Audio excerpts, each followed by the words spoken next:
The first activity in which when we push the button 3, a sequence of lights will turn on.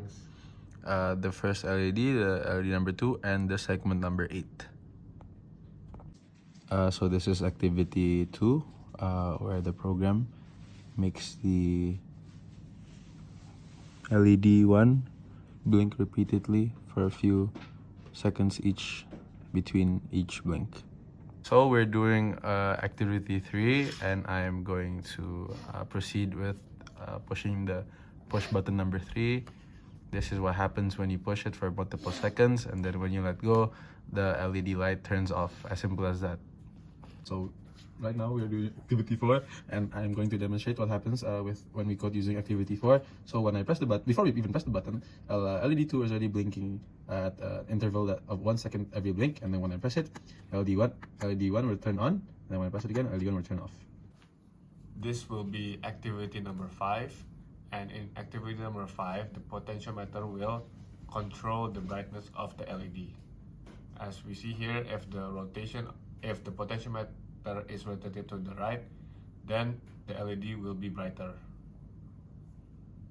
We're doing activity number 6, and activity number 6 is when we push button number 1, it will increase the number on segment number 7, and conversely, when we push button 3, it will decrease the number on segment 7, as seen right now. Right now we're doing activity 7, similar to activity 6, but the only difference is we are not plugging this to the computer. We're using the battery pack right here, but the command is still the same. We push button 1 to increase the number on segment 7, and then we push button 2 to decrease the number on segment 7. So now we are in activity 8, and in activity 8 we are using LM35 as a temperature sensor and the Arduino as the interface, so we can detect the temperature of our surrounding. Here we can run the program, and below we can see the temperature right now in our surrounding. So we're going to proceed with activity 8, in which we're going to use a DHT to measure the humidity and the temperature of the room using sensors given to us in the practicum. After completing these sets of codes, we press the monitor button, and the readings for temperature and humidity would appear as following, as seen in the laptop.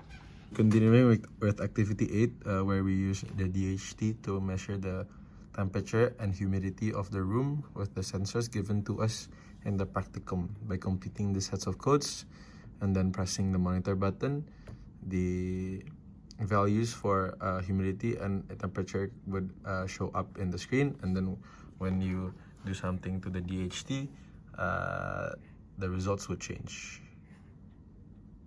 So we are now proceeding with activity 10, where we will reset the function of activity 6. So firstly, we'll make it to its max number, which is 9, and then we'll press the reset button, and after waiting a few seconds, it will reset by itself. This is the code for extra activity, blinking LED 3 from push button 3, LED 2 from push button 3. This is what we got. This is our code for our extra activity. It will function by turning the potentiometer and control the brightness of LED number 1.